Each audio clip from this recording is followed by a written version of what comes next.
ಶ್ರೀನಿವಾಸಪುರ ತಾಲೂಕಿನಲ್ಲಿ ಇತ್ತೀಚಿನ ದಿನಗಳಲ್ಲಿ ಸರ್ಕಾರಿ ಕಚೇರಿಗಳ ಕಾರ್ಯನಿರ್ವಹಣೆಯ ಮೇಲಿನ ಸಾರ್ವಜನಿಕರ ಅಸಮಾಧಾನ ಹೆಚ್ಚುತ್ತಿದೆ. ವಿಶೇಷವಾಗಿ ತಹಶೀಲ್ದಾರ್ ಹಾಗೂ ದಂಡಾಧಿಕಾರಿಗಳ ಕಚೇರಿಯಲ್ಲಿ ದಾಖಲೆ ನಿರ್ವಹಣೆ ಮತ್ತು ಸಾರ್ವಜನಿಕ ಸೇವೆಗಳ ವಿಷಯದಲ್ಲಿ ಅನೇಕ ದೂರುಗಳು ದಾಖಲಾಗುತ್ತಿವೆ. ಸಿಂಪತಿ ಆಧಾರದ ಮೇಲೆ ಸರ್ಕಾರಿ ನೌಕರರಾಗಿ ಆಯ್ಕೆಗೊಂಡ ಕೆಲವು ನೌಕರರು ಕಾರ್ಯನಿರ್ವಹಣೆಯ ವೇಳೆ ಅಗತ್ಯ ದಾಖಲೆಗಳು ಇಲ್ಲದೆ ಕೆಲಸ ಮಾಡುತ್ತಿರುವುದು ಕಂಡುಬಂದಿದೆ.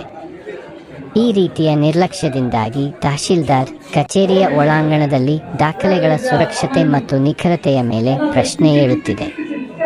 ಒಂದು ಟೇಬಲ್ನಲ್ಲಿ 6 ತಿಂಗಳು ಕೆಲಸ ಮಾಡಿದ ಬಳಿಕ ಬೇರೆ ವಿಭಾಗಕ್ಕೆ ಸ್ಥಳಾಂತರ ಮಾಡುವುದರಿಂದ ದಾಖಲೆಗಳ ನಿರ್ವಹಣೆ ಗೊಂದಲಕ್ಕೆ ಸಿಲುಕಿದೆ.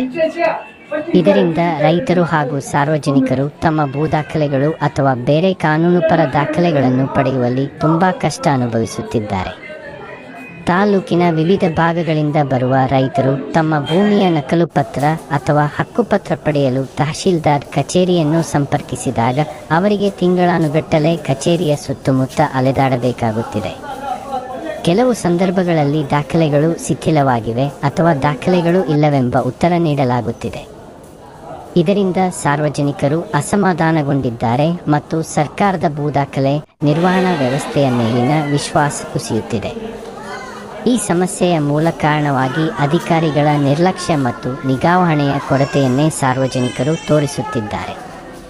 ಭೂಮಾಪಕರು ಹಾಗೂ VNRI ಅಧಿಕಾರಿಗಳು ತಮ್ಮ ಕರ್ತವ್ಯವನ್ನು ಸಮಯಕ್ಕೆ ಸರಿಯಾಗಿ ನಿರ್ವಹಿಸದಿರುವುದರಿಂದ ತಹಶೀಲ್ದಾರ್ ಕಚೇರಿಯ ಕೆಲಸಗಳು ಹಿಂದುಳಿದಿವೆ. ದಾಖಲೆಗಳು ಸರಿಯಾಗಿ ಸಂಗ್ರಹಿಸದಿರುವುದರಿಂದ ಭೂಮಿಯ ಮಾಲೀಕತ್ವದ ವಿವಾದಗಳು ಉಂಟಾಗುತ್ತಿವೆ. ಇದೇ ಹಿನ್ನೆಲೆಯಲ್ಲಿ ಮಾಹಿತಿ ಹಕ್ಕು ಅಧಿನಿಯಮ ಕಾಯ್ದೆಯಡಿ ವಿಚಾರಣೆ ನಡೆಸಿದ ಆಯೋಗವು ತಹಶೀಲ್ದಾರ್ ರವರಿಗೆ 25,000 ರೂಪಾಯಿ ದಂಡ ವಿಧಿಸಿದೆ. ಆಯೋಗದ ಈ ಕ್ರಮವು ಕಚೇರಿಯೊಳಗಿನ ಅಕ್ರಮ ಮತ್ತು ನಿರ್ಲಕ್ಷ್ಯವನ್ನು ಬಯಲಿಗೆಳೆದಿದ್ದು ಇತರ ಅಧಿಕಾರಿಗಳಿಗೆ ಎಚ್ಚರಿಕೆಯ ಗಂಟೆ ಹೊಡೆದಂತಾಗಿದೆ. ಸಾರ್ವಜನಿಕರ ಹಕ್ಕುಗಳನ್ನು ಕಾಪಾಡುವ ಉದ್ದೇಶದಿಂದ ಸರ್ಕಾರದ ಕಚೇರಿಗಳು ಪಾರದರ್ಶಕವಾಗಿ ಕಾರ್ಯನಿರ್ವಹಿಸಬೇಕೆಂಬ ಒತ್ತಡ ಹೆಚ್ಚಾಗಿದೆ. ದಾಖಲೆಗಳ ನಿರ್ವಹಣೆಯಲ್ಲಿ ನಿರ್ಲಕ್ಷ್ಯ ಮುಂದುವರಿದರೆ ರೈತರು, ಸಾರ್ವಜನಿಕರು ನ್ಯಾಯಕ್ಕಾಗಿ ಹೋರಾಟ ಆರಂಭಿಸುವ ಸಾಧ್ಯತೆ ಇದೆ. ಎಕ್ಸ್‌ಪ್ರೆಸ್ ಕನ್ನಡ ಸುದ್ದಿ ವಾಹಿನಿಯು ಈ ವಿಷಯವನ್ನು ಗಂಭೀರವಾಗಿ ಪರಿಗಣಿಸಿ ಭೂ ದಾಖಲೆ ನಿರ್ವಹಣೆ ಹಾಗೂ ಕಚೇರಿಯ ಕೆಲಸಗಳಲ್ಲಿ ಶಿಸ್ತು ತರಲು ಕ್ರಮ ಕೈಗೊಳ್ಳಬೇಕೆಂದು ಆಗ್ರಹಿಸಿದೆ.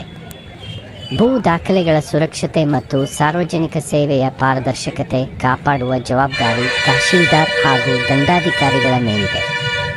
ಮುಂದಿನ ದಿನಗಳಲ್ಲಿ ಇಂತಹ ಅಹಿತಕರ ಘಟನೆಗಳು ಮರುಕಳಿಸದಂತೆ ಅಧಿಕಾರಿಗಳು ಕಾನೂನುಬದ್ಧ ಕ್ರಮ ಕೈಗೊಳ್ಳಬೇಕೆಂದು ವಾಹಿನಿ ಒತ್ತಾಯಿಸಿದೆ.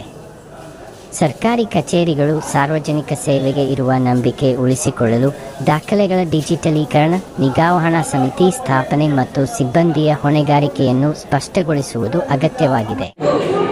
ಸರ್ಕಾರವು ಈ ಘಟನೆಗೆ ಸ್ಪಂದಿಸಿ ತುರ್ತು ಕ್ರಮ ಕೈಗೊಂಡರೆ ಜನರಲ್ಲಿ ಆಡಳಿತದ ಮೇಲಿನ ವಿಶ್ವಾಸ ಮತ್ತೆ ಮೂಡಿಸಬಹುದಾಗಿದೆ.